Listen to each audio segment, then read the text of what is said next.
Hello everyone, welcome back to the TJOmega channel for day 1683 of our daily content grind. Today, we're going to be doing another debate video, which means we have to look at the results of the previous debate video where I asked you, which version of Shockwave do you prefer? Do you prefer the loyal minion of Megatron or the would-be leader of the Decepticons? Basically, loyal versus schemy. And to my surprise, the loyal version won the vote. This is why I ask everyone who can vote to please vote. It's a link in the description. It's one click on the link, one click on your option, and then one click to submit the vote. And you're in and out in like 10 seconds. For 10 seconds of your time, you too can influence these debates. And this one was down to literally 20 votes. Like, that's really, really tight. But slight edge to Shockwave being the most loyal of Megatron minions.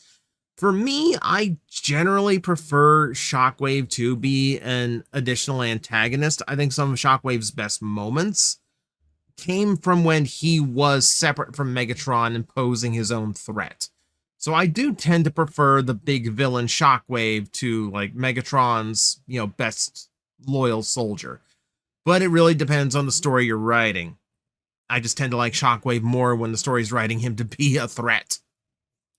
So, with that vote out of the way, we need to get to today's debate topic, and today we are going to be debating the Transmetals. We've done a lot of G1 based stuff. I figure it's time to mix it up. Let's go over to Beast Wars for a second, and we'll determine which shiny chrome toys you like better, excluding the whole part where a lot of them flake and look bad afterwards. We're going to be focusing on just the differences between the two, and then we're going to give you the vote on that one as well. But let's start in with the fictional version of these two different types of transmetals, because fictionally they were depicted as similar but having their own unique qualities. Now, gimmickry aside, we'll get into all that when it comes time to talk the toys, but in show, the unique properties of Transmetals were they did seem to be more powerful than a standard Transformer. That was very clear. They had far more resistance to Energon. They could experience an Energon surge, but it did take a lot. And even then, it wasn't nearly as debilitating. And then the third ended up being adaptation to VOC technology, which granted, Transmetal 2s may also have had that ability, but they only ran into the VOC once and didn't really interact with their tech at all. So outside of the Transmetal 2 driver, it's a different thing. But point being, we didn't get the chance to see. What we did get to see is that they could stand up to Transmetals in a fight. Both Black Arachnia could beat Rampage, who she previously had no chance against. But we also saw Megatron usually had a leg up on Optimal Optimus when they battled.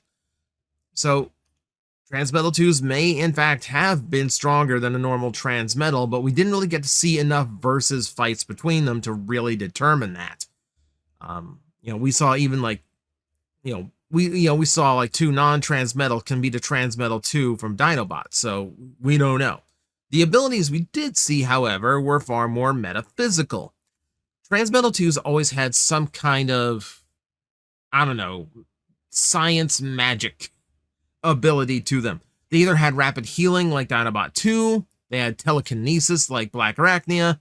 I'm sure we would have figured out something for Cheetor if we had actually used him after he went Transmetal 2. Point being, you have advantages. Now, whether or not they're just more powerful than Transmetals or if they're just selling the toys, we don't really know. We didn't have enough versus data on that one. But we'll leave that to later discussion. For now, we can see far more differences in the toys.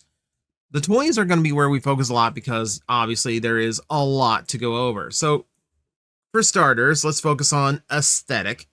Transmetals did a flip of the script, whereas standard Beast Wars toys, of course, were the organic animal in beast mode and then the mechanical robot mode. You saw that switch on a Transmetal. where now the beast mode is entirely robotic, but now in the robot mode, you're getting more natural, organic elements to it. The fur sculpting on a lot of these toys was only done in the robot mode. You'll see pectorals, abdomens, biceps. Their body design follows much more natural musculature than robotic. So they tried to push the organic side in the opposite way, which is kind of a fascinating thing. It is a bit of a difficult task when, a lot of them are using their robot or their beast mode parts to form the robot mode. You don't have nearly as many shell formers amongst Transmetals. So it worked to a point, and I do like the overall aesthetic of a Transmetal. I do like it overall. That said, you might prefer the flavor of a Transmetal 2, which was full-on cyborg. They could have mechanical parts that had nothing to do with their Transmetal bits. It was just designed to create a very cool asymmetrical cyborg look. And, Cheetor is another really, really good example of it. And I think the asymmetry is just interesting. It's a really good way of showing how much more chaotic and experimental Transmetal 2s were compared to Transmetal 1s that seem to take to their modifications far more smoothly. It shows this, I don't know, almost like it tells like a story to it, just because the toys were so different, and they made a point to show how different, like how many differences they could cram in between left and right sides. It was an interesting take. There was a lot of really interesting design work in Transmetal 2s. And like Cheetor here's a really good example of someone that got like full attention to that mechanical detail. You would have to go to like Skybite to see where some of these molds properly shined when all of that asymmetric detail was given the paint that it deserved. So it worked on some, not so much on others, depended on Hasbro and if they really wanted to bother, pushing those details or not. Now, the big advantage, obviously, to a Transmetal is vehicle mode. All your Transmetals had some kind of alternate mode. Now, this could be something very simple, like Cheetor's little wings flipping out, or it could be something very involved and complex. So Cheetor or like a Rat Trap here having a full roadster mode with wheels that fold down and pipes that fold out. That's pretty good. That's pretty good. I would say that's kind of middle of the road for a Transmetal vehicle mode. Whereas something like, say, Waspinator, I think is at the top. Look at that. That is a wasp that turns into a very good jet mode, considering that it's made out of wasp parts. That's really good. I am still angry this never got the Starscream colors. Play off of that episode. Give this guy the Starscream colors. This would have looked really, really neat. And we never got it, and I'm still salty. But it's still a really, really cool figure, and it's still a really good take on it. There's something I really like about that toy. Just overall, I thought that was such a good figure. But Transmetals also, like, as you went up, they just started getting better and better. So one of the aspects to these toys was that Transmetals, especially the deluxe size, usually didn't have the gears or springs that you got as gimmickry in the previous Beast Wars toys. They didn't have launching missiles. A lot of them didn't even have gun weapons or anything. So you ended up losing a lot of these like standard traditional toy play value for the sake of getting that, third alternate mode. And everyone just carried, around melee weapons. Or if you're Tarantulas, a pizza cutter. You had to go into the Ultra class in order to start getting the stuff you recognize. Rampage here obviously has one of the more complex vehicle modes in there, but also you get a really big missile launcher, which is, another cool thing. I will admit, the downside is he's a big shell former in robot mode, but there you go. Now, Transmetal 2s also had a vehicle mode if you went to the larger sizes, but unfortunately, they didn't exactly get fully implemented. We know Megatron here does have this kind of rudimentary dragster mode that never really got fully fleshed out. It's there. He's got the wheels to roll around, and that's it. And then we know Tigerhawk originally had a vehicle mode planned, and that one got completely scrapped from the toy. But beyond that, they lost the third mode thing that Transmetals did. What they gained was just being able to do more wild things. We got Dragon Megatron. And I really don't need to add to that argument. Transmetal 2 gave us Dragon Megatron. And that's all I really need to say there. But Transmetal 2's also did restore some of the functionality that Beast Wars toys originally had. So the spring-loaded weapons and missiles came back. The gear gimmickry came back. I really liked Ramulus here as a kid. Big, horns that turned into a giant pincer weapon. That was neat. I liked that. And Transmetal 2's got to do a lot more of that gimmickry that kids tend to like. And like I said, they do have this tendency to be a lot more out there in what they could do. Now, I really didn't like Dinobot 2 as a toy when I was a kid because the joints on mine got loose so fast. I don't know what it was. They're just small ball joints that wore down very easily. But I can't really argue cyborg skeletal raptor.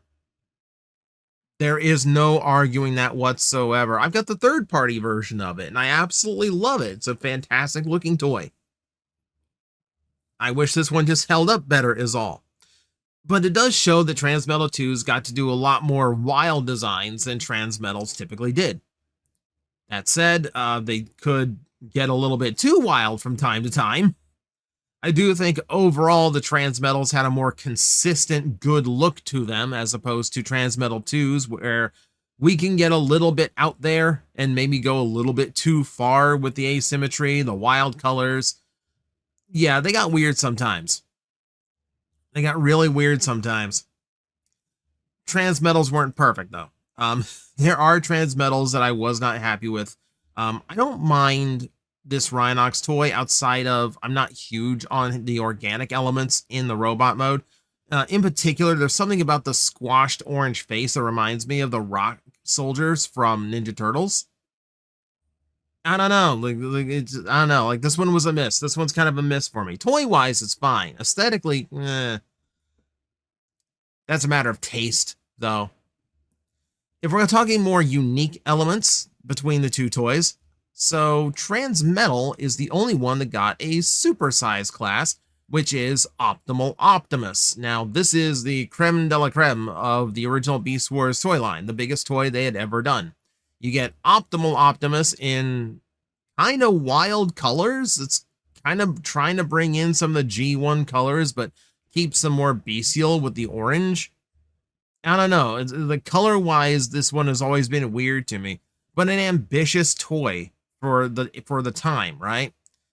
3 modes, a lot of spring-loaded gimmicks, electronic gimmicks. Granted, the modes weren't all that impressive, and they didn't look fantastic, but it was a lot to do with a toy, given the time that this toy was made in. So, credit to them. There's no Transmetal 2 this big, but there's also no Transmetal 1 this small. Remember, when Transmetals came out, it was Fusors that took the basic class slot, meaning you didn't have a cheaper entry point into what made a Transmetal toy look cool. You were either a kid that had $10 in your pocket, or you had to wait and save up your allowance. Whereas Transmetal 2's, yeah, we could actually show you what we're all about at a $5 price point. Now, granted, they weren't all great. Scareem here is, in particular, not the most well-remembered. But the point was, yeah, you had more affordable toys during the Transmetal 2 era, and still, even these came with their interesting gimmickry, multiple, 4 arms, 4 leg options, hidden weaponry, that kind of thing. So they weren't slouches. It was just a way of getting, this new aesthetic at a smaller size. So there's your bigger advantage, is I guess Transmetal 1 got the bigger toy, but Transmetal 2 got more like a wide spread of different sizes, if that makes sense. There is also one more advantage to both that I would like to point out before you make your votes. Transmetal is the reason we actually got that Ravage that everyone coveted. Everyone coveted the X9 Ravage. But that said, Transmetal 2 didn't do too bad of a job either. I think both toys look really, really cool. And it helps that, let's be honest, X9 don't look that much like he did in the show. So I think this is level pegging at that point. I think that's fair. So, with all that said, there's your argument for both sides of the Transmetal coin, and that means it's time to vote. In the description, you will find a link to straw poll. Go ahead and click that. Give me your choice. You prefer Transmetal 1 or Transmetal 2? It's that simple today. And with that, I'm going to leave you guys to do your voting. So, let me know in the comments below what your arguments for one or the other are. Try to convince people to vote for your side. Start getting argument, not like hostile. Keep it cool, but also be competitive. I don't know if that makes sense, but that's going to be it for me. Thank you very much for watching. I will see you next time. Hello everyone, I am Astral Agent Magnetar, a Tokusatsu VTuber, and I am streaming 4 times a week over on Twitch, Monday, Tuesday, and Wednesday afternoons, and a special late night one on late Friday/early Saturday. So come watch, come hang out, and let's make an impact together.